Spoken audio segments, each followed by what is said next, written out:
We talk about bandwidth versus capacity, and time and money are related in my experience. We make certain decisions based on how we feel and how confident we feel in our financial situation. So we may choose decisions that are going to increase our capacity more when we feel more financial freedom or just more flexibility, more perceived control. But if we are in a scarcity mindset and we are concerned or stressed or have fear around money, then we are likely to be trying to do more to generate more. And that starts the bandwidth tapping and trapping. I'm Amy Jo Martin. Welcome to the Why Not Now show.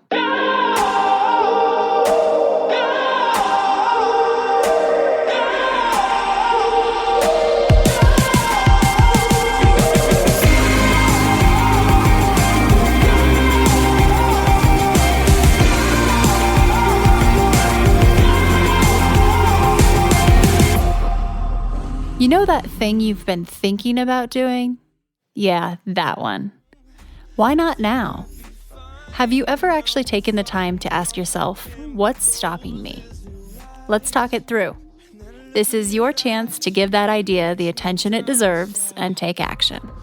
Each episode, I have a chat with a fascinating person, from entrepreneurs to athletes, celebrities, my parents, rocket scientists, and all walks of life. We talk through a critical time when they've asked themselves, why not now? We dissect that day or even that moment, step by step.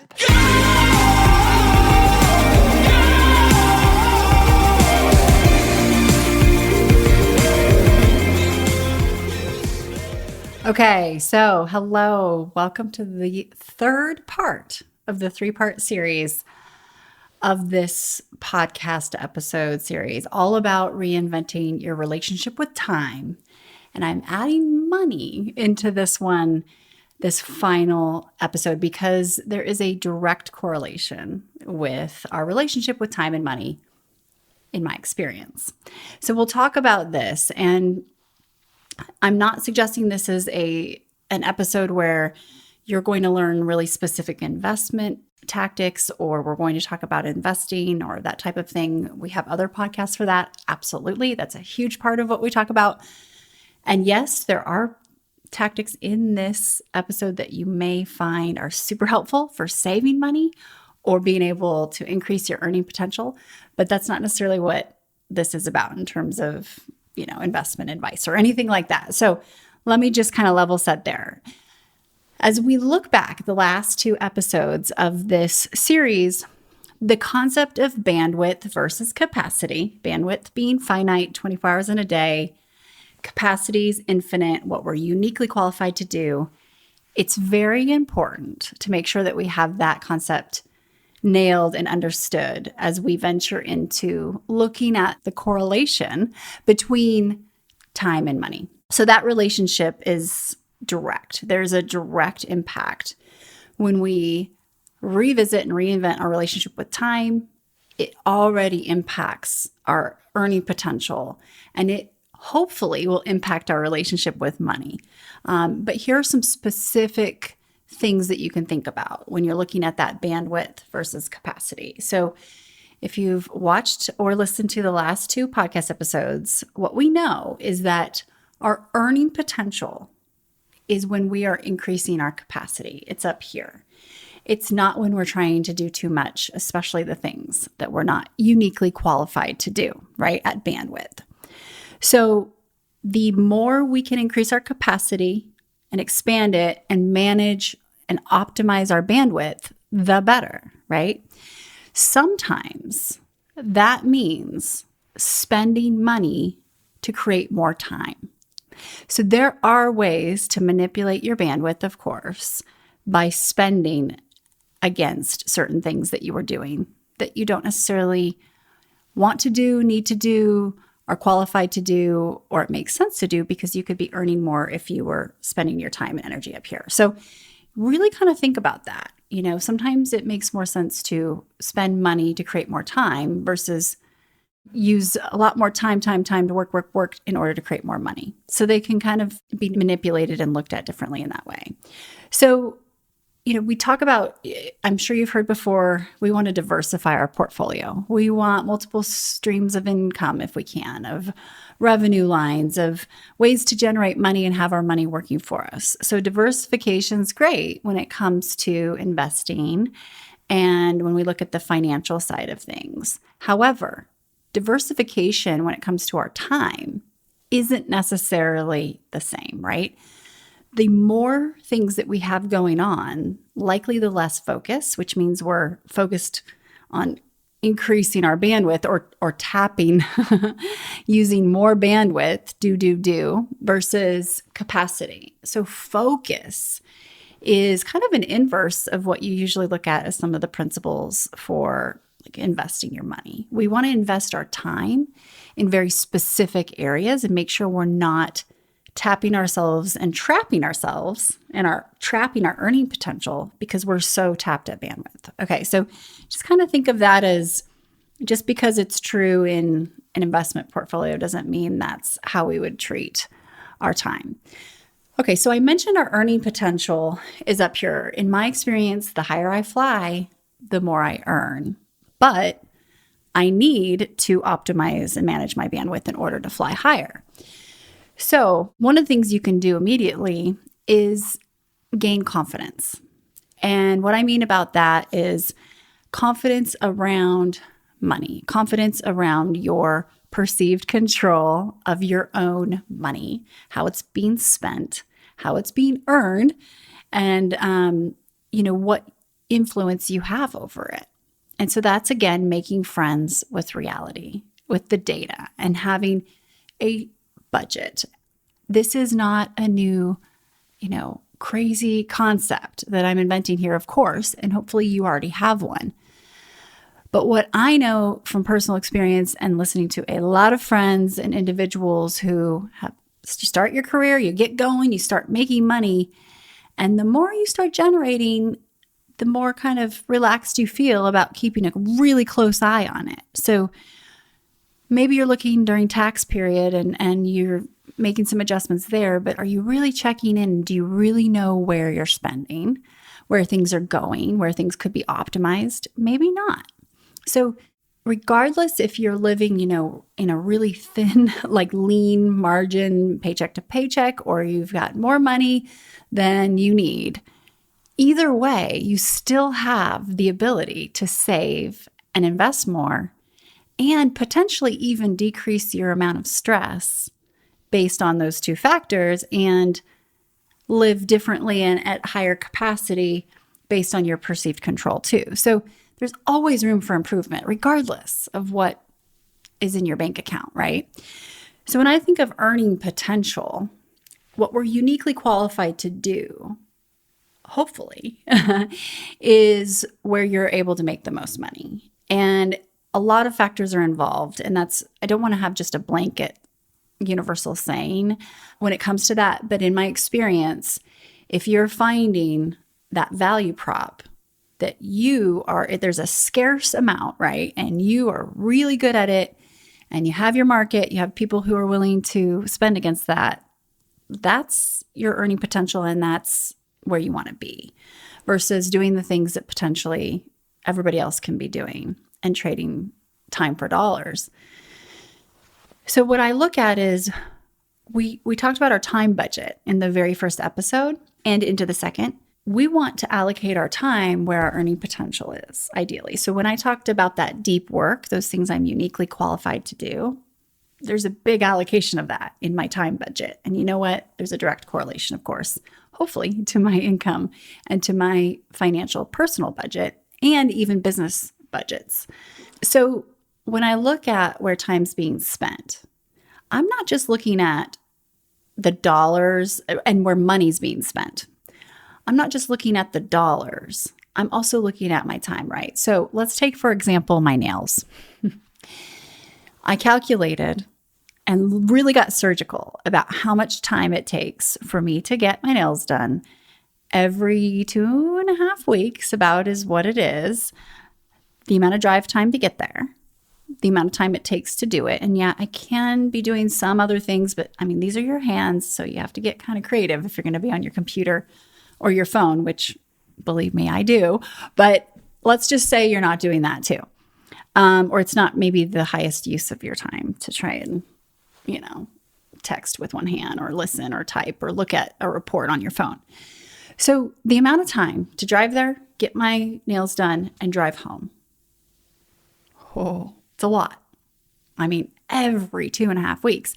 Then what I did, and yes, it's easy to calculate how much money that costs in terms of what you're spending to get that service done. Okay, so do that. Then when we assign a value to our hours, which I think this is such a great way to get real with data, to start real with reality and look at the data, to start making decisions based on your value of your time.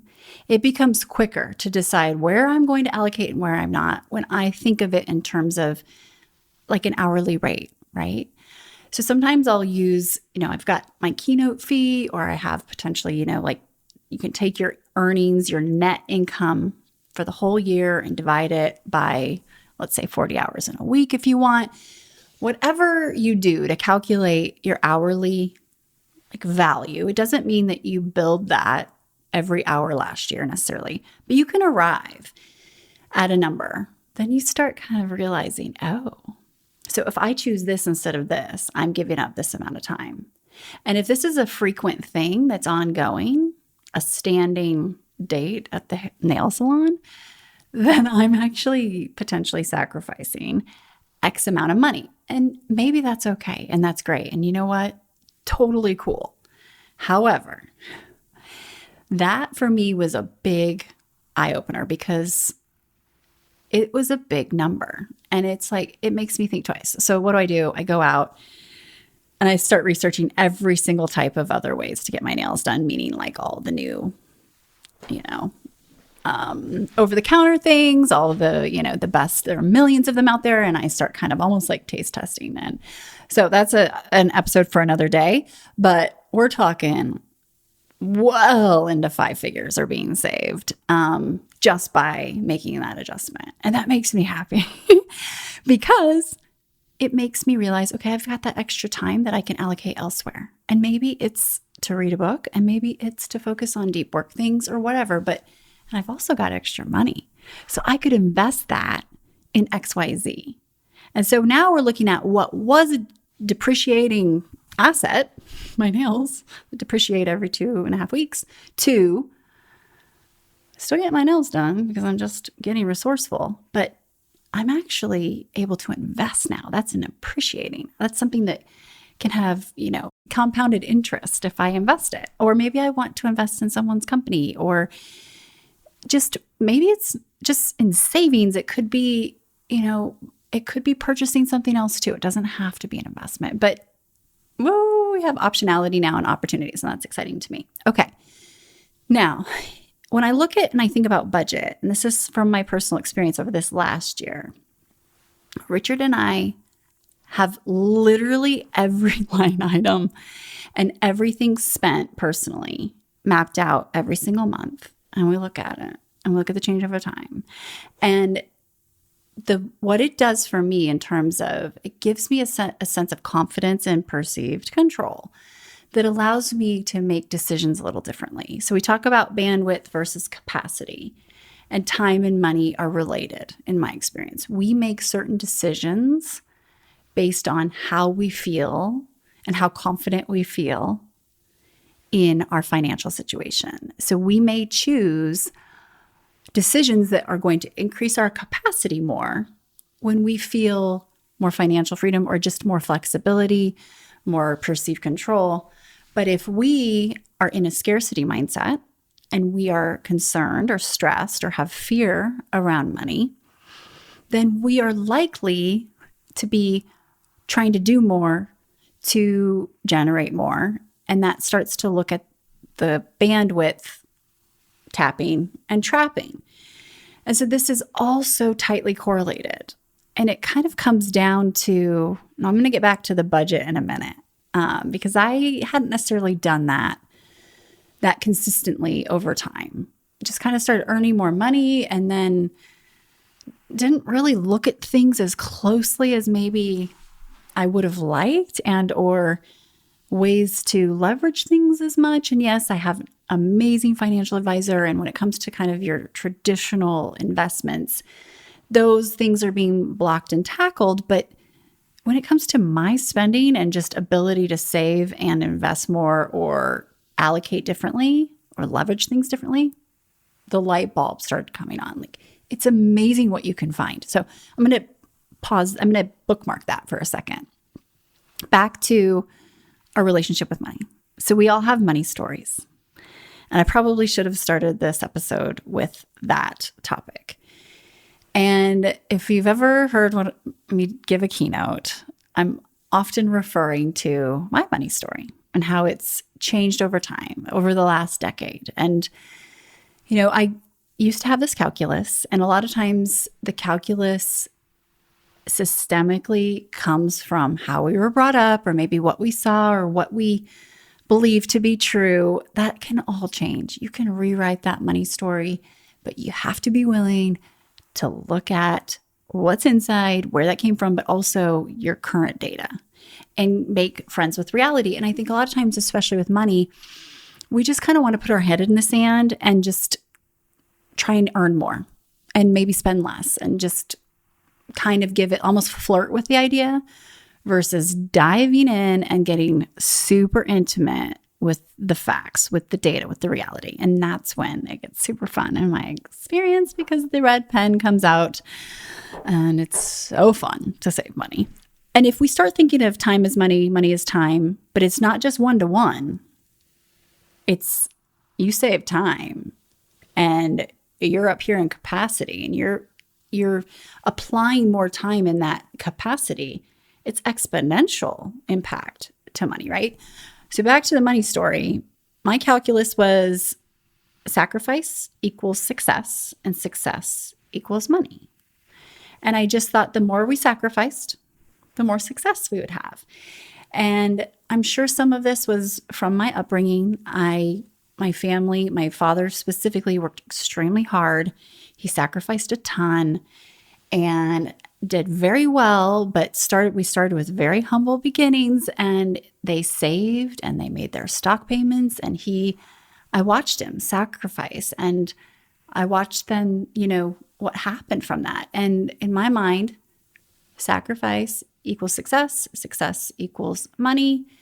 And so, therefore, this is what got me into trouble, especially that first 10, 15 years of my career. Sacrifice might be sacrificing sleep to work, which then in my mind, the calculus was I make more money because I'm working harder, right? Working more, working harder is equivalent to the output of more money. You could argue that to a certain extent, heck yes, I've seen it, I've felt it. However, that is not what I subscribe to anymore, because there is a definite, not only point of diminishing returns, and you box yourself in because you're not thinking big enough, you're not growing necessarily or giving yourself time to operate at capacity, but you are also looking at the one equals the other. And actually, there came a point in my life where it became the reverse. I thought the calculus was this way, but it was actually more of a liability, right? Of course, that makes sense. So, and for me, it was a recipe for burnout, right? What I realized is I'm actually not as financially motivated as I thought. And to me, success is directly correlated to freedom. And that doesn't mean you need endless amounts of money per se, right? So freedom meaning peace of mind, freedom to do and work and be and play when, where, how I want, with who I want type thing. And I'm not Pollyanna, but I value freedom to make certain decisions and optionality greater, and geographic freedom too, by the way, map freedom, greater than a certain number or like financial motivation per se. So, or certain things, like I'm just not a super material person. I've never really cared what kind of car I drive. However, there's nothing wrong with that if that's what makes you happy. It's just, I've always been a little more, and I'll be honest, extrinsically motivated by recognition, by, feeling a sense of I'm growing, and maybe more perceived freedom that really wasn't there because the time budget wasn't as free as maybe I would have liked to think. So I had to really recalibrate that.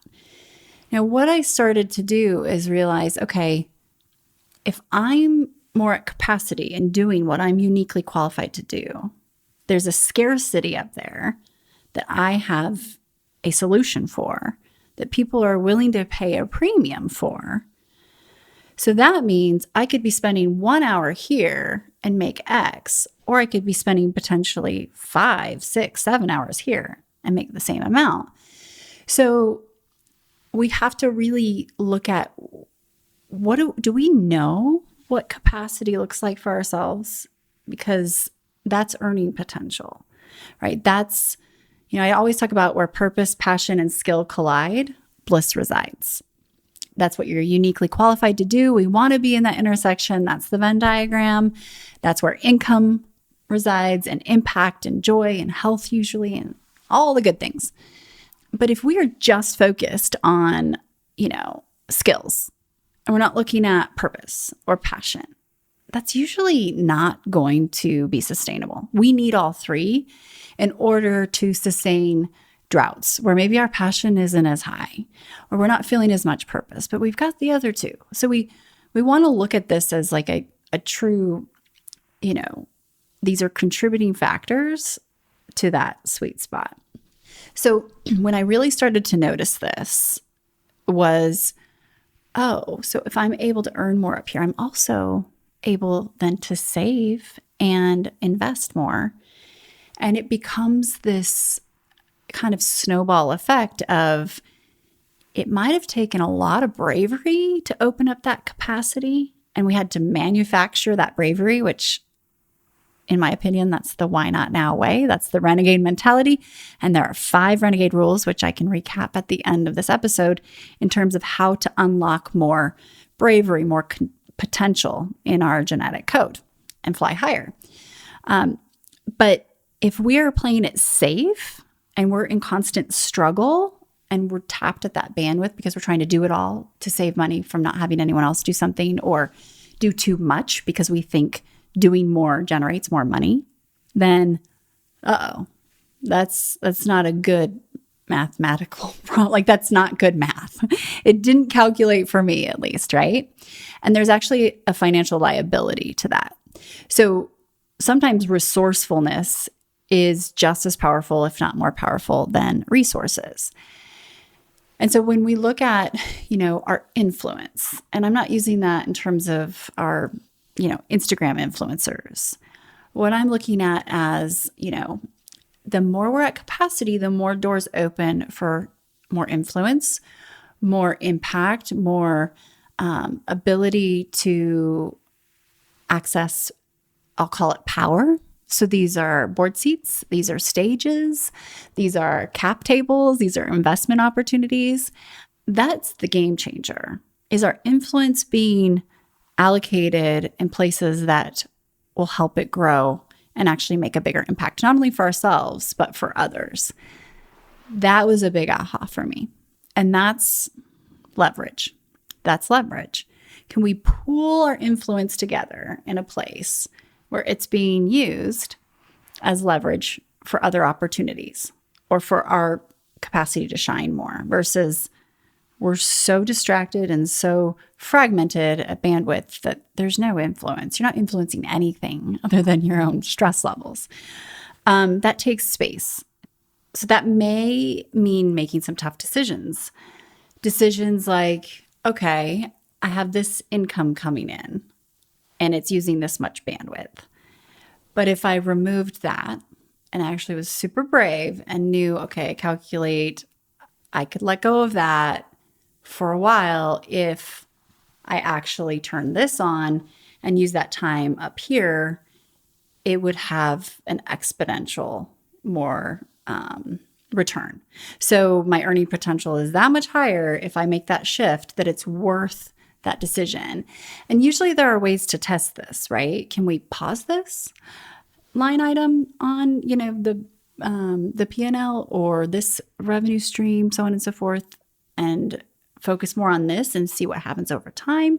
Or can we parallel it just enough without being tapped at bandwidth to see if, yes, let's lean harder up here to whatever we're doing to be able to generate more. So the point is that it takes space and it takes bravery to be able to experiment sometimes what's going to actually be the best and the highest use of my time, because you can't really do that unless you have time.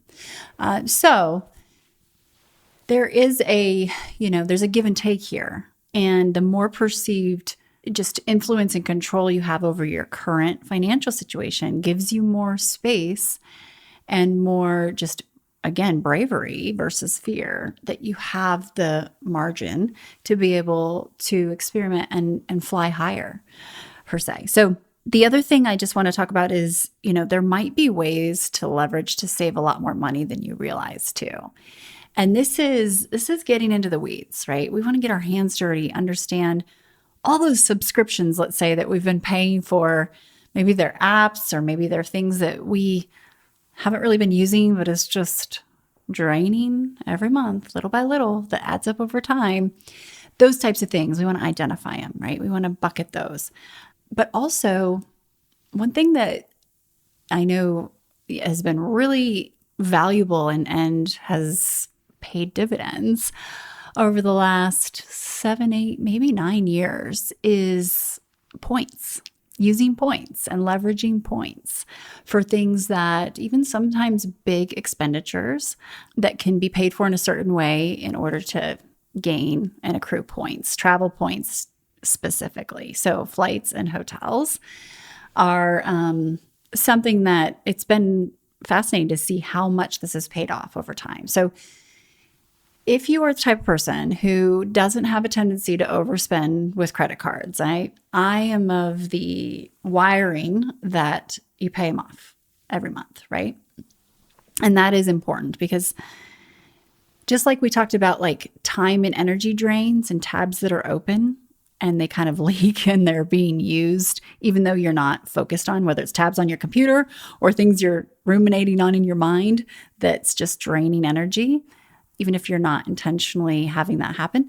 Same with debt, in my opinion. It is just this open tab, this engine that's being used, and it's just not only that, but obviously interest. So don't use this strategy if you have challenges with credit cards and managing them and so on and so forth, being responsible. When you start using credit cards to your advantage and paying them off, it's amazing how much you can accrue for value in terms of points. And that's credit. That's real. Those are real dollars that can be applied toward flights, toward hotels. And that's really cool, because in a way, your money is working harder for you, right? And so we have a whole system for that. But there are big expenses that you probably don't realize you can use a credit card for. Pay it right off. But you get that value in terms of the equivalency of X amount of dollars toward travel.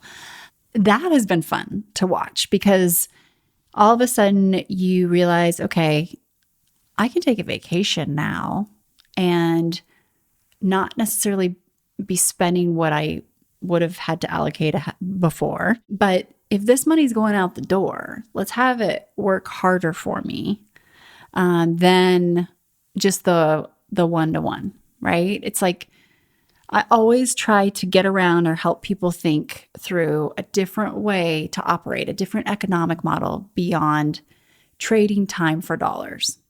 And at the end of the day, yes, you could net that out, but is there a way, in terms of like the type, if you have a service you offer or whatever it is you're doing, you could calculate your revenue, your net income, let's say, personally, against the hours that you worked. And yes, that's trading time for dollars to a certain extent, of course.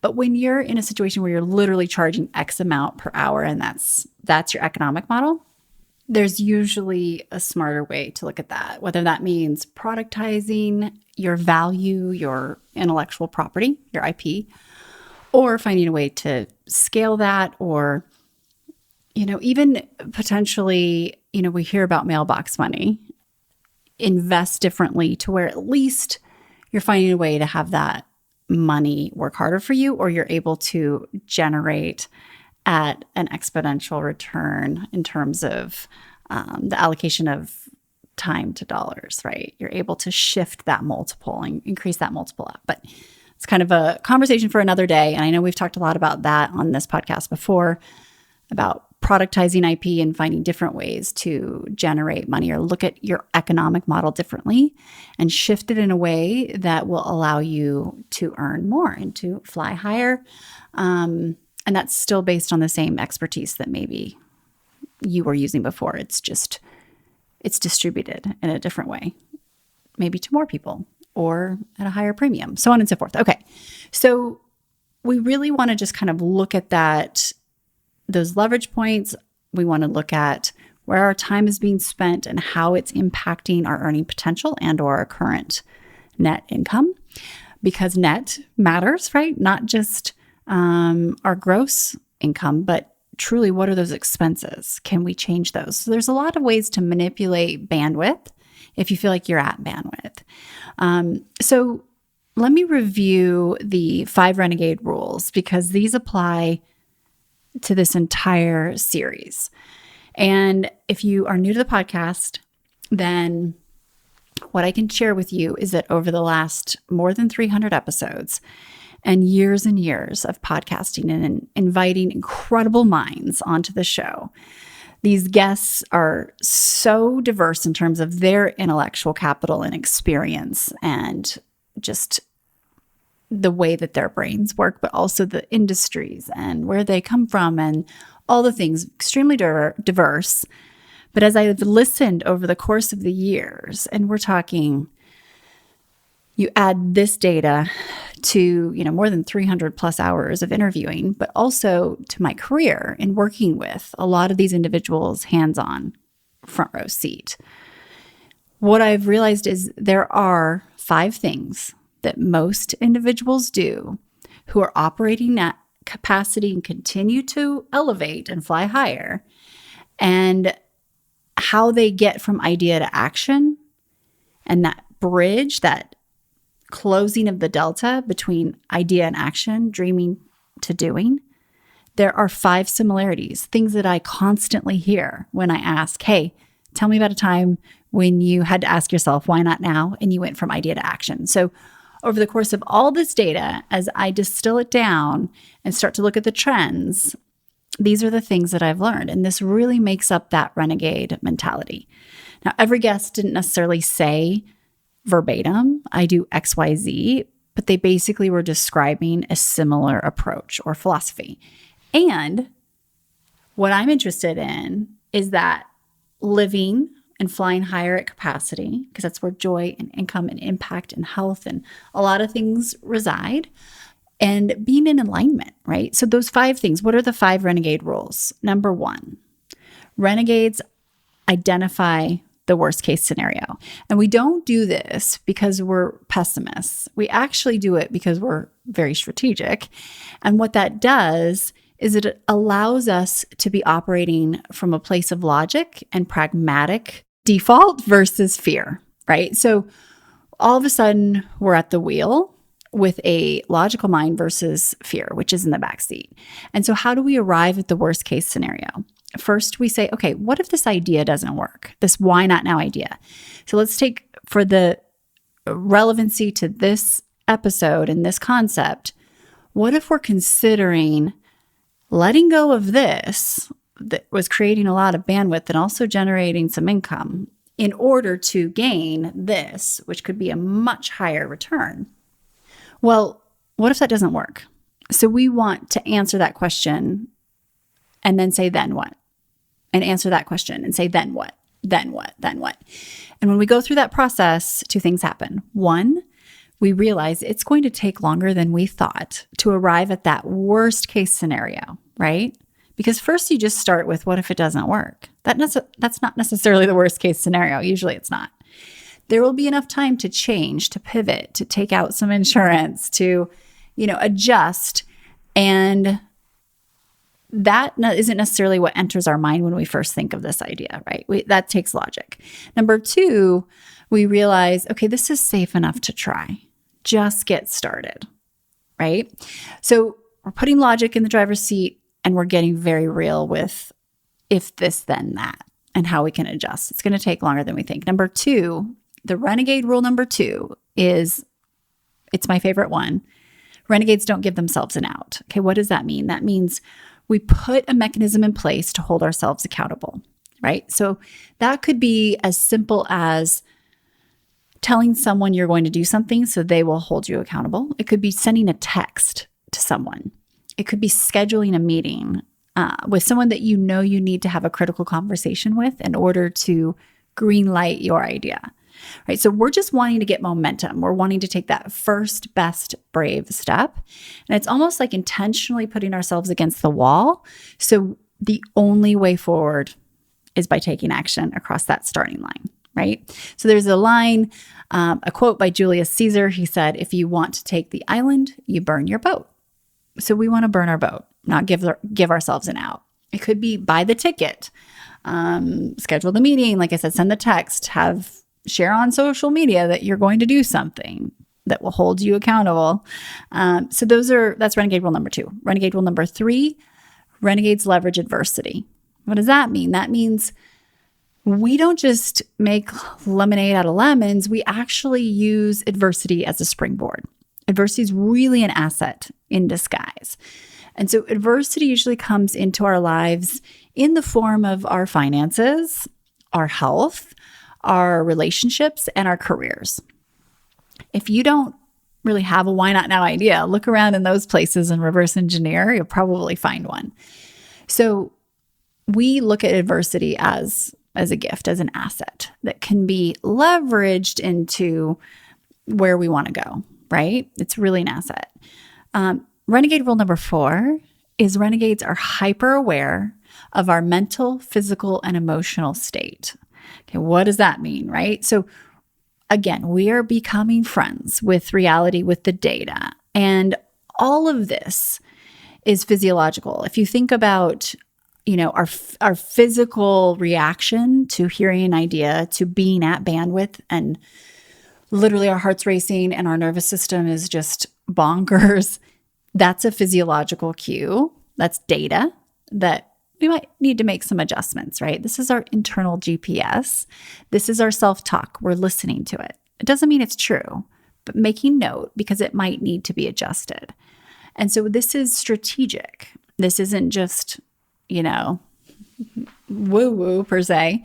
Mental, physical, and emotional state. When you hear something or when you're operating at a certain capacity, how do you feel? How does it feel to be here in your zone of genius where purpose, passion, and skill collide versus you can't even think straight because you're so busy and you're exhausted, right? That's how you would apply renegade rule number four. It doesn't mean we're in control of it, but we're aware. Mental, physical, and emotional state. Renegade rule number five, this is the biggie. Renegades have operating and belief systems that are in sync. So that means operating system, this is your OS, just like our devices have an operating system that need to be updated. Our computers, our phones, they all need to have their OS, that system updated. We do too. So our operating system is literally how we navigate our day, our meetings, our time, our mornings, all of these logistical functions of tangible things in our day. That's our operating system. Our health, our sleep, that's our system, right? Our belief system is something greater than ourselves. This is the governing body of how you lead and live your life. This could be your why, your mission, your vision, whatever you want to call it. It's something usually bigger than yourself. And this is your big picture. This is your forest through the trees. So we have these two systems in sync and we can toggle back and forth all day, every day. And people who are living and increasing their capacity, in my experience, they are able to go back and forth quickly between doing and looking at the bigger picture of the strategy and the vision and where they're headed. So their capacity.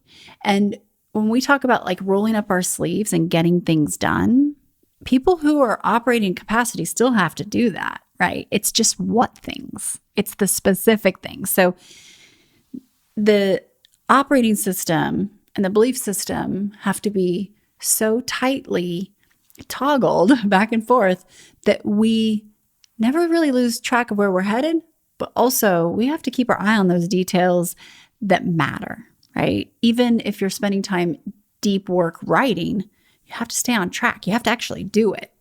So the vision and the action, they have to be in sync, and we have to be able to go from one to the other quickly, right?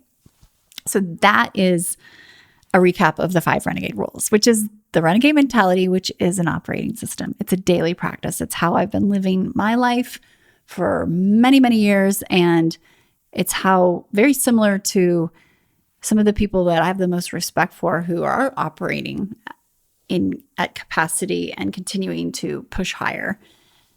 You know, the types of things they're doing as well while staying in alignment. And nobody's perfect, but those are governing principles of how I do lead my life. And so when we look at the tactics, it applies to all 3 episodes in this series. And hopefully you found value in the series. I'm excited to explore this more with everyone, and let me know how you feel about it, what you think, if you have ideas, if you have questions, you have comments. If you're listening right now, know you can go to YouTube and watch this. If you are watching here, know you have options on Spotify and Apple Podcasts and everywhere else you like to listen. So head to amyjomartin.com. If you want to sign up for my emails where I provide additional resources for all these types of things, it's exciting. I have a healthy obsession with this concept of increasing capacity and really managing and optimizing bandwidth. So I look forward to next time, and thank you for listening.